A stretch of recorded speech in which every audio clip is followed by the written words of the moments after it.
Hello and welcome to my channel. Go ahead, hit the like, hit the share, subscribe if you haven't already. I was listening to an interesting live this morning that I missed last night. So if you didn't catch it, the link will be in the description so you can get the point that I'm going to make in this video.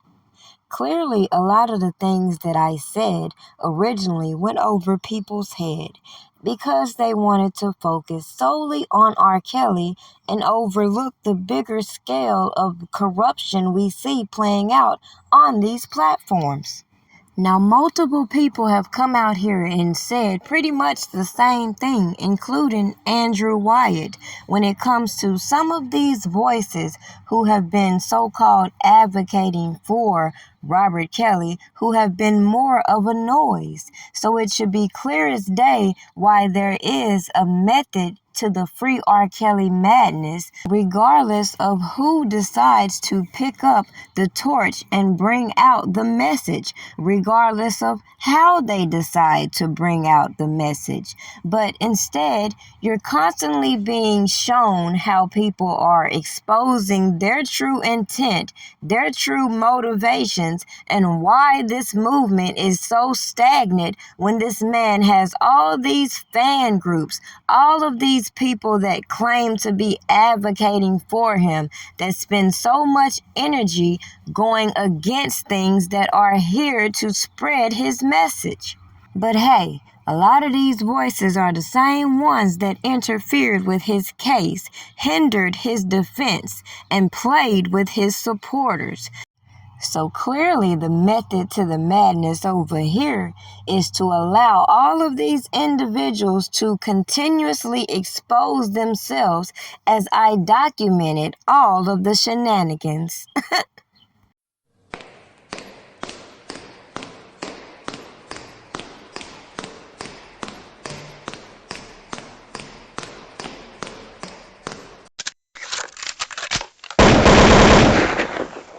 Well, I don't know even.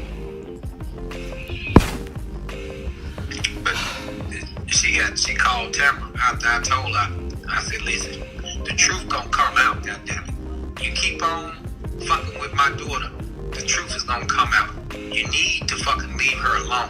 Wait a minute. Wait, hold on. Back up. So Tamara knows already? Yeah. She know the truth? Hell yeah. I told her. So then I don't understand how they know all of the truth about these people, but they still allowing them to be a part of it. Well, you know why? They had spent over $3, $4, $5 million, and it's too late to edit that shit and take them out. That's some crazy shit. Now I can see y'all and y'all daughters, but if you know that, these other girls are being dishonest, my thing is, what makes you think that it's not gonna come out later and then you're gonna look like a damn fool? Exactly. Now, I've sat and watched people monopolize this R. Kelly topic and talk about everything but the facts of these cases, and the facts that I could sit back and dismantle all of these allegations and these bad act witnesses these individuals tampered with on these platforms publicly. Now, maybe in some people's eyes, that makes the government's hands clean because they had all these crash dummies out here and confidential informants on these platforms doing the most. But does that change the facts that I've pointed out, and how if they've watched these people allegedly tamper with witnesses, why wouldn't they prosecute them? Oh, maybe the same reason why nobody wants to talk about how alleged evidence was passed around to media outlets, including CNN, and how janky-ass Michael Avenatti talked about these so-called enablers who were supposed to be prosecuted. We see this whole RICO with nobody but R. Kelly being prosecuted. We see the state cases being dropped, which started a lot of this bullshit in the beginning, and nobody want to come back and talk about how they lied to the grand jury in order to get these indictments in the first place. So clearly my method was to show you the hypocrisy within this case, as all these individuals who claim to be helping R. Kelly clearly showed you they were not, considering he didn't even know his girlfriend was in the indictment. Let's say, okay, another point I wanted to hit was during that time frame, and just for the people in the chat, during the time frame that Ronnie Bo was in there, I also put in my community wall some videos I did during that time, so you can see what was going on with the supporters over here who was trying to talk some sense and let the world know, hey, this was going on. Anywho, during that time, you had mentioned that one of the Jane Does would come and wave and make her presence known at the facility, right? I thought she came up there literally down there every day. I thought that was his most supportive person in his life. It was supposed to be his girlfriend. Right. And did he know at that time that she was in the paperwork as far as you knew? Man, hell no. You didn't know? She was coming to every visit she could make, and like she would, like I explained, MCC Chicago, like most jails you can't see out the window, right?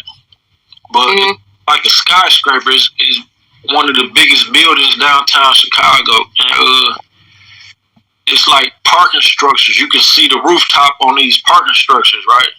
Mm-hmm. People would tell their family to come out there, and some people's family come out there and wave. Some of the guys had their girlfriend come up there and bounce their ass on the rooftop and shit. But his girl, she used to just come out there and just wave every day. You know what I'm saying? Do this weird ass wave, but she was there faithfully, like literally every day. That is crazy that he didn't know, but we knew out here that she was in the paperwork. And the question we was wondering is, why would the government have this Jane Doe still going to visit him in the first place? That's how they do, but see, I thought that they flipped her and showed her some emails that he was sending to other women. That's what I heard, that, you know, she was really being loyal, but somewhere down the line, the CEOs worked with the government to get some of his emails and stuff, and showed his girlfriend these emails to show that he was communicating with other females, and that's how they supposedly flipped her against him and got her to work with them against him. But that's how they work. They did me like that in my case. Like the female who was my girlfriend in my indictment, she was still writing me. She was still putting money on my books, but the whole time she was telling the government that I had her trafficking for me. Like I was sending her to Chicago to buy large quantities of drugs and bring them back to me in Milwaukee. And then I was allegedly having her serve Milwaukee drug dealers on my behalf and all type of shit. But the whole time she telling them this and making these statements, she accepted my call. Ooh, babe, I can't wait till you get out. That type of shit, you know, sending me money. So it fucked me up in the head when I looked at the dates. Like, damn, you know what I'm saying? Like, we was cool. You was writing me like this shit crazy, but so she knew. Yeah. So in your purview, the government is not gonna put somebody in an indictment who's not anticipated to cooperate. Yeah. Or will they put somebody in an indictment and do things to help them go ahead and participate? That too. See, that's where I'm at. I think either A, she was playing a role trying to act like she was the ride or die chick, or B, she was just acting like that and waiting on the perfect opportunity to flip the script. Cause she been in that damn paperwork, and ain't nobody on this internet gonna tell me they didn't know. Cause I showed you.